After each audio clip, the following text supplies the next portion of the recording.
আমি তাকে বিয়ের পরে একটা ঘড়ি গিফট করেছিলাম। আসলে তার হাতের ঘড়িটা দেখে আমার প্রথমে লক্ষ্য করি যে সেটা অনেক দামি একটা ঘড়ি, কিন্তু এত দামি ঘড়ি দেওয়ার সামর্থ্য আমার তখন ছিল না। তাই আমি তখন তাকে আমার পছন্দের একটা ঘড়ি গিফট করেছিলাম। সে আমাকে সেই মুহূর্তে বলেছিল যে এটা তুমি দিয়েছো, তাই এটাই আমার কাছে সব থেকে বেশি দামি। হ্যাঁ, এক অর্থে দেখতে গেলে আমাদের বয়সের গ্যাপটা বেশি, কিন্তু আমরা একজন আরেকজনের সাথে ভালো আছি।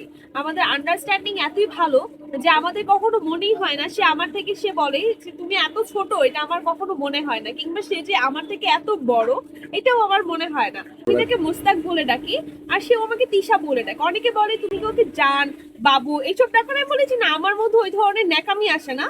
আমি ডিরেক্ট তবে তাকে নাম ধরে ভালোবেসেই ডাকি। আমার মনের বয়স, আচ্ছা আচ্ছা আচ্ছা। আমার মনের বয়স 37। 37। আমি বলি আমি আমি 37 বছরের টকবগে যুবক। যুবক, টকবগে যুবক, ইয়াস। শুধু যুবক না। আচ্ছা। 37 বছরের যুবককে যদি আমার সামনে আনেন, আমার মনে হয় আমি তার থেকে বেশি যুবক, তার থেকে বেশি স্মার্ট, আমি সেটা মনে করি।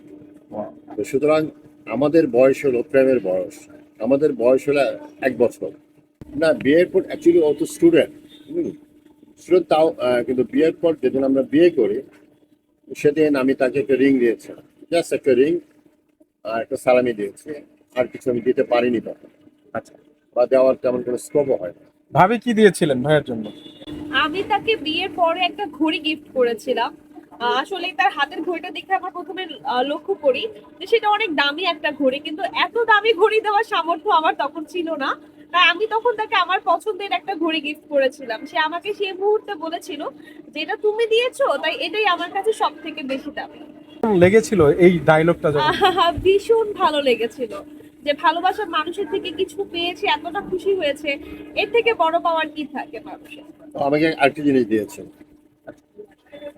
এটা ঠিক বিয়ের আগে একটা চিঠি দিয়েছে। Wow. চিঠিতে কি ছিল? চিঠিটা খুব একটি রোমান্টিক চিঠি। কি ছিল? চিঠিটা খুবই ছোট্ট কিন্তু অনেক বড়, 4 লাইনের, সম্ভবত 4 লাইনের একটা চিঠি ছিল। আচ্ছা। হুমায়ুন আহমেদ যে আমাদের উপন্যাসিক ছিলেন, হ্যাঁ। আহ, উনি আমারও খুবই প্রিয়, আমি তারও খুবই প্রিয়, জি। হুমায়ুন আহমেদ সাহেব। তো ও আমাকে চিঠি দিল, সেখানে লেখা যে মানুষ সবাইকে মুগ্ধ করতে পারে, যে মানুষ সবাইকে মুগ্ধ করতে পারে সে তার কাছের প্রিয় মানুষকে মুগ্ধ করতে পারে না, কিন্তু তুমি আমাকে মুগ্ধ করেছো, আমি তোমার সাথে আমার সারা জীবন থাকবো। ছোট্ট চিঠি, কিন্তু এই চিঠি আমি অনেকবার পড়েছি এবং এই চিঠি আমার সবসময় আমার কাছে থাকে। Wow.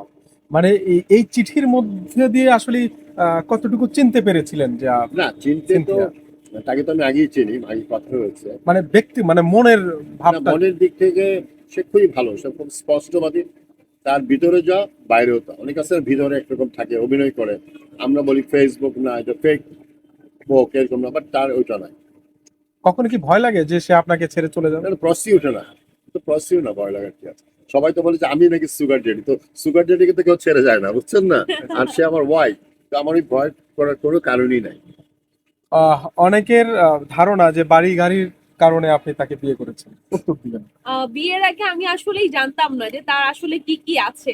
ওই যে আগে যা বললাম, কতটুকু সম্পত্তি থাকলে মানুষের সুগার ড্যাডি বলে, সে সম্পর্কে আমার কোনো ধারণাই ছিল না। আমি খন্দকার মোস্তাকের ব্যক্তিত্বের প্রেমে পড়েছিলাম, তার সম্পত্তির প্রেমে পড়িনি।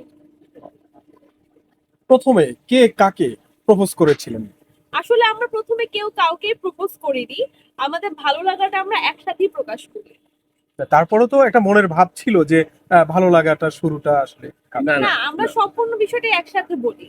আগে ভালো লাগা বলা, বা সে আমাকে বলে আমি তোমাকে ভালোবেসেছি, কিংবা আমি ভালোবেসেছি বলা, এরকম আমি আসলে আমরা করিনি। ভাইয়ার কি বলবেন? না, আমি বলি শুনে, আমি একটা কথা সব জায়গায় বলি, যে ধরেন আমাদের এটা তো আমি বারবারই বলি, কেউ যদি বলে এটা আহ, কিছু এই বয়স গ্যাপটা আমাদের অন্য সব ঠিক আছে, এইজ গ্যাপটা নিয়ে অনেক আলোচনা সমালোচনা করছেন। তো ওখানে আমি যে কথা বারবার বলি যে আমাদের যে রিলেশনটা হয়েছে, আমি সবসময় একটি কথা বলি যে প্রেম ভালোবাসা এটার সংজ্ঞা অনেকে অনেক রকম ভাবে দিয়েছে।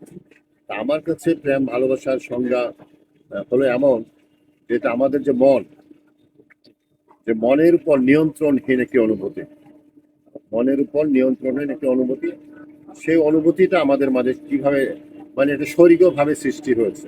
আপনি দেখেন অনেক উপন্যাসিক, বড় বড় যারা মনীষী রয়েছে, তারা কিন্তু বলে যে প্রেমের সংজ্ঞা বলতে যে প্রেম একটি স্বর্গীয় বিষয়। তো এই স্বর্গীয় বিষয়টা আমাদের মনের অজান্তে, হ্যাঁ, আমাদের মনের নিয়ন্ত্রণ ছাড়া আমাদের মাঝে চলে এসেছে। আমরা কে কাকে আগে ভালোবেসেছি সেটা না, আমরা মনে হয় দুইজন একই সাথে ভালোবেসেছি। ভাইয়া, অনেকে বলছে যে আপনাদের মধ্যে একটু বয়সের যে একটা লং ডিস্টেন্স, এই ডিস্টেন্সটা কার কত বলা যাবে কি? এটা তো অনেক ইয়াতে আসছে। সব জায়গায় আমার আছে। বয়স হলো 37।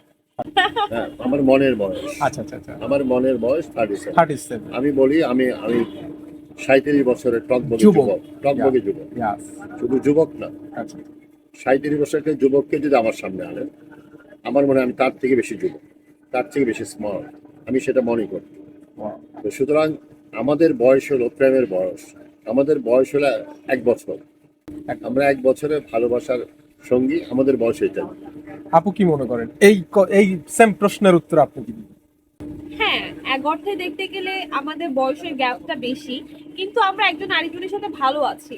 আমাদের আন্ডারস্ট্যান্ডিং এতই ভালো যে আমাদের কখনো মনেই হয় না সে আমার থেকে, সে বলে যে তুমি এত ছোট, এটা আমার কখনো মনে হয় না, কিংবা সে যে আমার থেকে এত বড়, এটাও আমার মনে হয় না। আমি মনে করি আমি আমার সমবয়সীর সাথে আছি, যে আমার সাথে খুব ভালো আন্ডারস্ট্যান্ডিং নিয়ে আছে। আপনি দেখেন সে আমাকে কি বলে ডাকে জানেন? কি বলেন? সে আমাকে আদর করে আমার নাম ধরে ডাকে। হ্যাঁ, আমাকে কি বলো, তুমি কি ডাকি? আমি তাকে মুস্তাক বলে ডাকি, আর সেও আমাকে তিশা বলে ডাকে। অনেকে বলে তুমি কি ওকে জান, বাবু এইসব ডাকো, আমি বলেছি না, আমার মধ্যে ওই ধরনের ন্যাকামি আসে না, আমি ডিরেক্ট তাকে নাম ধরে ভালোবেসেই ডাকি। তো সে বলে যে না, আমার আর তোমার মাঝে তো কোনো গ্যাপ নেই, আমরা হাজব্যান্ড ওয়াইফ, এখানে যেহেতু গ্যাপ নেই, আমি তোমাকে আদর করে তোমার নাম ধরে ডাকি। আমি এটা সমালোচনার কিছু নেই, এটা তার বক্তব্য। তো আমাকে মাঝে মাঝে শিয়া বলেছে, ওই যে অনেকে বলে আমি রাজা,